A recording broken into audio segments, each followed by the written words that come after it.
Welcome back, guys. Day 10. So we're going to talk about atomic spectra and the Bohr model. All right, so first, atomic emission spectrum, or emission spectra. All right, they're the same for each element. And if we remember, one of the things we learned was the E equals hc over lambda, right? That each color has a different energy. So colors, different energies. For example, here's hydrogen's line spectra. So if we start off on the left would be 400 nanometers. All right, and the right, let's just call it 750. And again, not everybody can see the exact same wavelength. Some people can see, not quite down to 400, and some people can see past 700, some people can't. All right, it's okay. What we have here is 410.1 nanometers, 434.1 nanometers. We'll go with, it's like a teal. I don't have a teal shown. I can get like a teal maybe. Can we get a teal? Sure, here. We have 486.1 and a red at 656. And they're very distinct lines. All right. So they're very distinct lines. Why? Why the specific four lines? So why these exact four lines? All right. And because we know that color goes to energy, right? Color is from energy, right here. We now know, right? Because energy equals the constants over color, right?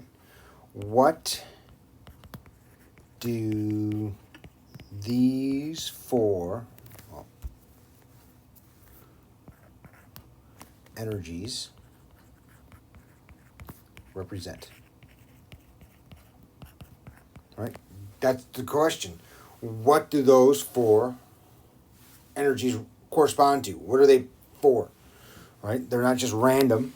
All right? Because it would, if you do it in, I'm in North Carolina, you do it in South Carolina, you do it anywhere in the U.S., you do it in Canada, Mexico, anywhere in Europe, and in Africa, or Asia, you get the same lines.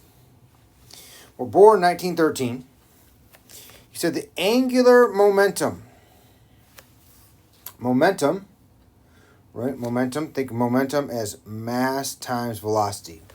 Again, we use that word all the time. But what is momentum?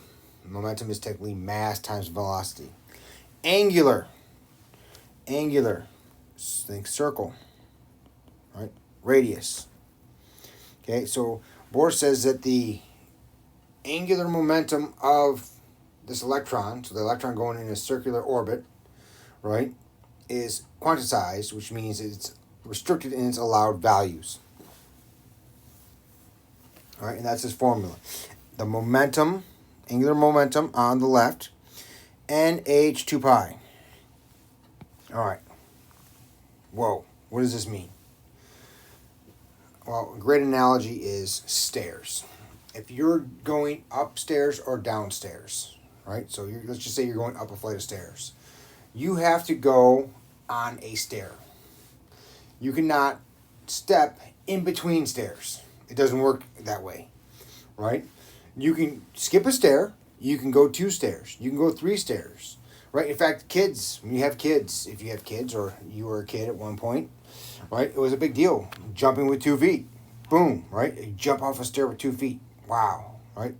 That's a good thing. And then you do 2 stairs. And you get braver. And then you might do 3 stairs and 4 stairs, right? And some point in time, you're going to either go through a wall, get yelled at, or hurt or something, right? But you will go through more than 1 stairs. But the point is, you have to start on a stair and go to another stair or the ground. You can't go between stairs, right? So you're only allowed to be on the steps. You can't be between the steps. You can't be floating there. That'd be very weird. Okay? And so N is the energy level. Think that's the stair. N equals 1. First step, second step, third step, right? H, that's Planck.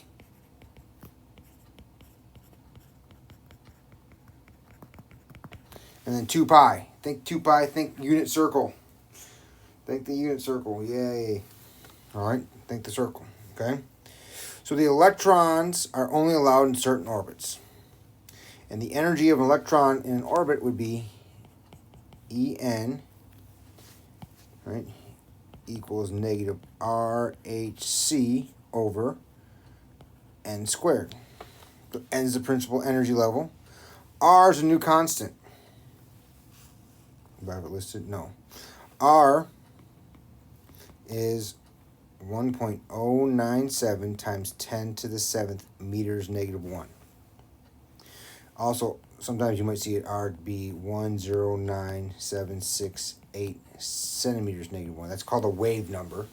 We don't use that yet, but you might. All right. And so if we look at Bohr's planetary model, right, N, first orbit, second orbit, third orbit, 4, 5, 6, and it keeps going. All right, and so what Bohr said was that the biggest energy, right, 400, right, 400, this is, right, energy is large, here energy is lower, right?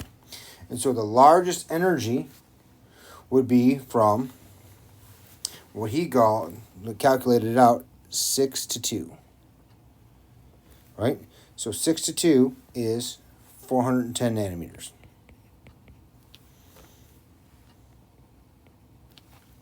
And then 5 to 2, which is also in the purple, violet, blue, right, is 434. And we have the teal. No, and that's 3. All right, so we got 6 to 2, 5 to 2, 4 to 2, and that's 486 nanometers. And then finally, 3 to 2. And that is 656. So those are our transitions we're seeing. So when an electron goes from a further out orbit to a closer orbit, that energy difference in those orbits is what we see.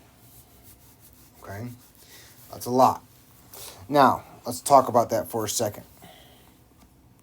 Because when we think about this, we think about individual hydrogen atoms. Okay?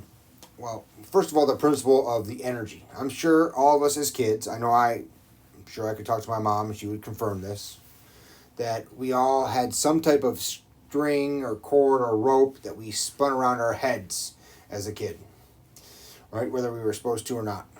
And as the radius or the rope gets longer, right, we need to go faster, right, to keep it up, right? So the further out you go from, right, if this is you and the rope's going in 1, it doesn't have to go as fast to stay in orbit as it does 2. And as we go to 3, it's even faster. Right? You get to 4, really, really, really, really, really fast until you hit the lamp or whatever you hit, sibling. And then we get the painful response not to do that inside. Right? At least that's happened to me. It might not have happened to you, but I think you can get the point. And so when I'm up here and we relax, we see this line. Now, the spectrums see continuous lines. Why do we see continuous lines? Well, it has to do with how many particles are in the lab. So how many hydrogen atoms are in the lab? There's trillions of trillions. And so we constantly see these transitions. There's so many that it's just a solid line. Right? It's not, we just don't have 5 hydrogen atoms in there. We have trillions of trillions. Right? Trillions of hydrogen atoms. And so since there's so many hydrogen atoms in the lamp, right? We see these lines all the time because these transitions are constantly happening. All right.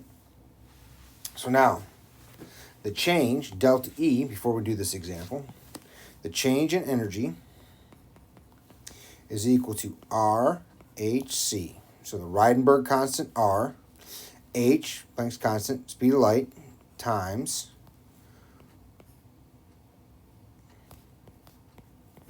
the difference in energy levels, and they're squared. So I have N and N.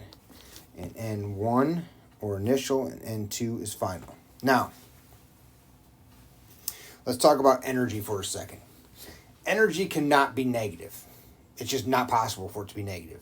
Just like a $20 bill cannot be a negative $20 bill. Right? $20 is $20. It's never negative. $20 could be leaving my possession, my wallet, my bank account, whatever, all right, and it could be going someplace else, or $20 can be coming to me, all right? So if $20 is coming to me, it's positive.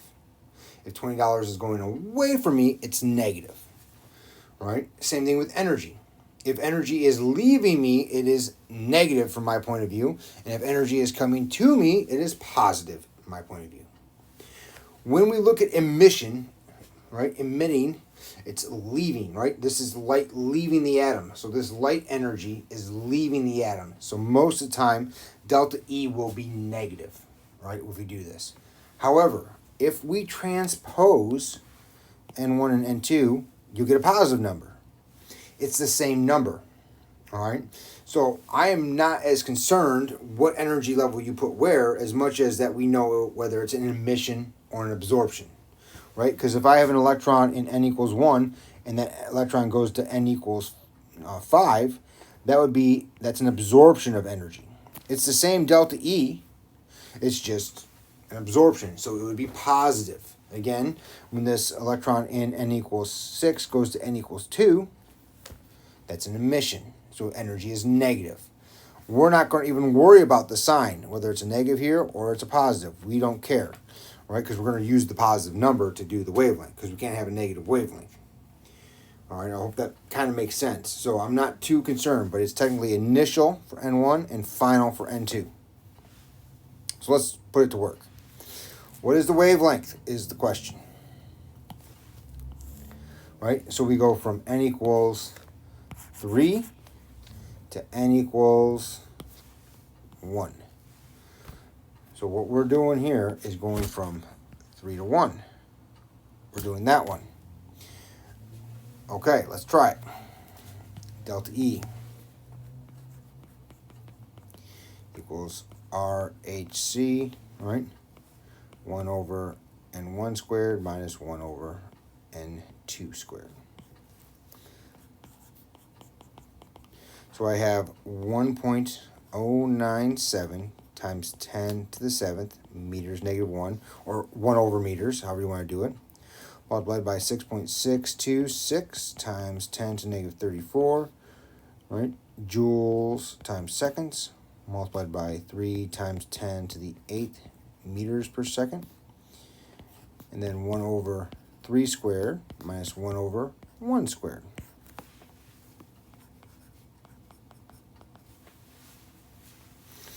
All right, so delta E then I got negative, but again, that's an emission, negative 1.94 times 10 to negative 18 joules. Now, that's the energy of the photon, not the wavelength. All right, we had E equals hc over lambda, and if I rearrange, lambda equals hc over E. So if we do this, 0.626, and you might notice there's hc there, right? In the one we're just talking about, hc's here, hc's here. Can you make if you're really good at moving and deriving equations, you can simplify this if you like. But for a lot of us, it's not worth the time. So H is 6.626 times 10 to the negative 34 joules times seconds, multiplied by 3.00 times 10 to the 8th meters per second, divided by 1.94 times 10 to the negative 18th joules. And so I get 1.02 times 10 to the negative 7th meters, or 102 nanometers. And what I like about this is you can actually look, all these for the hydrogen atom are known, so you can actually look and do that, all right, and verify that your answer is what they're getting. All right, so that's Bohr's hydrogen atom, which is fantastic. Now, with this, it's not perfect yet, okay? Bohr did great work, did fantastic work, all right? He did not know that electrons are not fixed orbits like planets around the, it should be S-U-N, not S-O-N.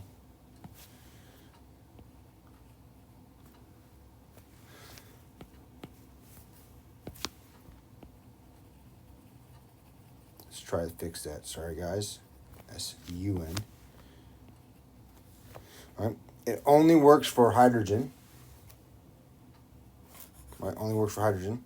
Here's the big thing, though. It did introduce the quantization of electron energies and explain H. All right. That was big. That was very big. All right. Okay. So, de Broglie came along. All right. And de Broglie came up with this dual nature. What is this? All right, wave and particle. All right, and so coming up, because all this kind of meshes together, waves and particles are different. And he thought, de Broglie, in 1923, that light exhibits both wave and particle character, that all matter has dual nature. All right, so this is kind of fun. This is kind of fun. And then we talk about a lot about this in the next video. In 1906, J.J. Thomson, the guy who used the CRT to discover the electron, he won the Nobel Prize for showing the electron was a particle. All right. In 1937, all right, J.J.'s son, G.P. Thomson, right, won the Nobel Prize for showing the electron was a wave, right? And so electrons actually diffract. Well, we'll talk about that soon. So the question is, how is the electron both a wave and a particle? That's very odd to me, okay? And so, is it a wave? Is it a particle? And the question is, it's neither.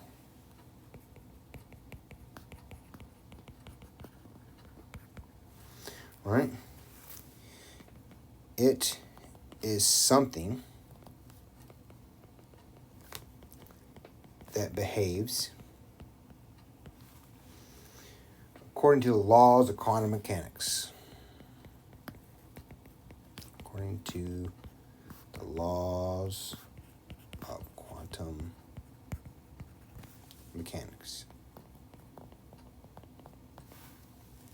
Right?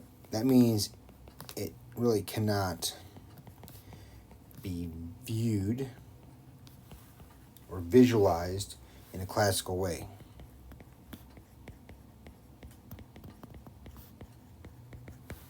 Right? It's really a quantum object. All right? So it has characteristics of both waves and particles.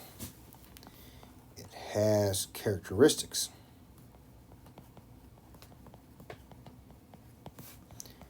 of both waves and particles. All right, just like something like I can use a screwdriver as a pry bar. sometimes, depending. But it has its limits. But it's not a pry bar. But I can use it as that, right? That kind of an example. It's not a pry bar, but it can be. It has some characteristics of a pry bar. All right, and so this electron is not a wave. It's not a particle. It's something else, but it can exhibit what we observe as particle behavior or wave behavior. Okay. And so when we get this, right, de Broglie's equation, right, with Planck and Einstein, you get lambda, so you get lambda equals h. That didn't work well. H over mv. All right. That is de Broglie's wavelength. That's the dual nature, right? I didn't write it up here. Really, I should have wrote this up here. Lambda equals h over mv, the momentum. So Planck's constant over the momentum, right? And so, for example, a golf ball, right, at 160 kilometers an hour, the de Broglie wavelength, it exists. If you're moving at 1 meter per second, you can do this for you. You take h divided by your mass in kilograms times 1. So h divided by your mass. Well, 10 to the negative 36 divided by your mass is going to be a tiny, tiny number, right? Like if my mass, just like me, if you look at me,